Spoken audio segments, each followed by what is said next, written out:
Building approval copy ఏమిటికి తీసుకున్నాడు? Residential పర్పస్కి తీసుకున్నాడు.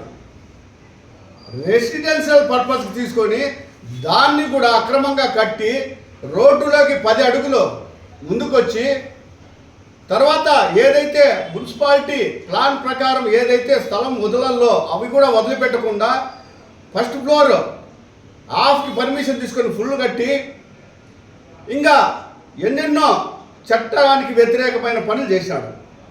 మరి వెనకాలంలోనే కదా జరిగిండేది ఇది. కేతిరెడ్డి వెంకటరామరెడ్డి పాలనలోనే కదా జరిగిండేది. ఇవన్నీ ఎట్లొస్తాయి ఇవన్నీ? మరి ఇంతమంది పొట్టగొట్టేటువంటి ఈ యొక్క షాపింగ్ మాల్ని ప్రోత్సహించింది ఎవరు? నువ్వు కాదా? ఈరోజు ప్రతిసారి వీడియో పెట్టినప్పుడల్లా నేను ఎందుకు ఓడిపోయినాను, నేను ఎంతో చేసినా, మేము అడగకుండానే ఎన్నో చేసినామంటే మరి అడిగిన వాళ్ళకి ఎందుకు చేయలే? నువ్వు షాపింగ్ మాల్ని నువ్వెందుకు ఆపు చేయలే? వద్దని బతుకుంటాం మేము. మరి తప్పు కదా?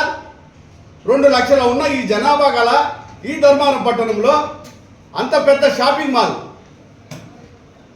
మరి గతంలో చెన్నై సిల్క్స్ అని చెప్పేసి ఒక వ్యాపార సంస్థ ధర్మారంలోకి వచ్చినప్పుడు మేమంతా వ్యాపారస్తులంతా కలిసి కట్టుగా పోలీస్ స్టేషన్ పోయి ఆ షాప్ను రాకోకుండా అడ్డుకున్నాం. అప్పటి పోలీసు వారు సహకరించి వాళ్ళు రాకోకుండా చేసినారు. ఒక పోలీసు వారు చేసిన పనిని నువ్వెందుకు చేయలేకపోయావు? మరి నిన్ను నమ్మే కదా మేము ఓట్లేసినది. అటువంటిప్పుడు ప్రజలు ఓట్లేసిన తర్వాత అరే ఇది మనకు సమస్య వస్తుంది, ఇది జీవన విధానానికి సంబంధించినది, ఇన్ని వేల వ్యాపార దుకాణాలు ఉన్నాయి అనేది ఎందుకు నీకు ఆలోచన రాలే? పైగా 10 షాపింగ్ మాల్లు వస్తే ధర్మవరం డెవలప్మెంట్ అవుతుందంట. మరి ఎట్లా డెవలప్మెంట్ అవుతుంది?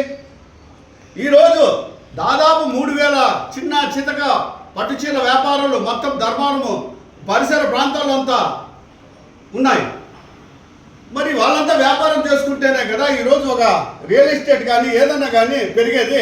మరి 10 ఇన్ని వేల వ్యాపార సంస్థల వ్యాపారాన్ని ఒక్క సంస్థ లేదు ఆయన సృష్టించబోయింది. ఈ 5 ఏళ్లలో నిజంగానే గెలిపించింటే ఇంకో 10 కార్పొరేట్ సంస్థలు ధర్మానికి వచ్చిండు. మరి ఆ 10 వ్యాపార సంస్థలు ఏవైతే వస్తాయో టోటల్ ధర్మారం పట్టణాన్ని కాదు, up to Anantapuram, up to Hindupuram, up to Kadiri మొత్తం అంతా కవర్ చేస్తే అక్కడున్న వ్యాపారస్తులు కూడా ఏం గతి పట్టాల.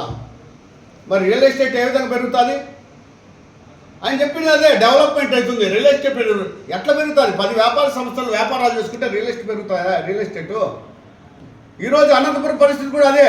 షాపింగ్ మాల్ ఒకటి తర్వాత ఒకటి తరతరాలుగా పూర్వీకులు ఉన్న ఈ ధర్మవరం పట్టణంలోనే ఈ రకంగా మేము సమస్యలు ఎదుర్కొంటా ఉంటే మరి అనంతపురము పెద్ద పెద్ద వ్యాపార సంస్థలన్నీ వచ్చిపోతే అక్కడున్న వాళ్ళు కూడా ఎంతో సమస్యలు ఎదుర్కొంటా ఉన్నారు.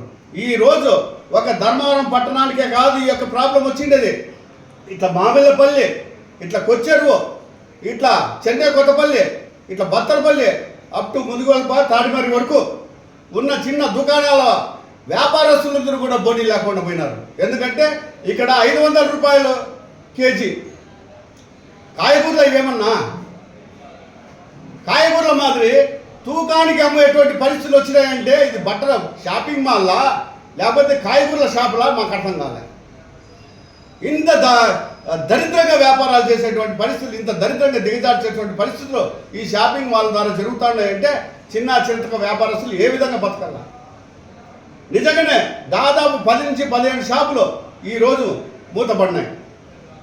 మరి వాళ్ళు బాడీలు కట్టలేక, తెచ్చుకున్న అప్పులకు వడ్డీలు కట్టలేక ఈ రకంగా వాళ్ళు మా వల్ల కాదు తెచ్చుకున్న వస్త్రాలకి తిరిగి డబ్బులు కట్టలేక షాపులు మూతేసే పరిస్థితి. ఇప్పుడు ధర్మవరం పట్టణంలో ఉన్న మా యొక్క వ్యాపార సంస్థ కూడా పట్టుచీల వ్యాపార సంస్థ ఎంతమందికి ఫోన్ చేసినా అయ్యా మా పక్కనే షాపింగ్ మాల్ పడింది, ఇంకోటి పడింది, మాకు బోనీలు కావడంలే, మీ సరుకు మీరు తీసుకుపోండి, మేము డబ్బు ఇవ్వలేము, మీరు ఆగుతారా, మా స్థలం ఉంది, మా బిల్డింగ్ ఉంది, ఏదో ఒకటి అమ్మి మీ డబ్బులు కడతాం, కొంచెం టైం ఇవ్వండి. ఇదే పరిస్థితులు మాకు కూడా దాపురించినా ఎక్కడ చూసినా ఈ షాపింగ్ మాల్ వల్ల. మరి ప్రభుత్వం ఏం చెప్తుంది? చట్ట ప్రకారము ఏ షాపింగ్ మాల్ని అడ్డుకోనేకి లేదు అని చెప్తారు. మరి ప్రజల జీవన విధానంపై దెబ్బతీసేటువంటి ఈ చట్టాలు మనకు అవసరమా అని చెప్పేసి నేను క్వశ్చన్ వేస్తా ఉన్నా. ఈ ప్రభుత్వాలు కూడా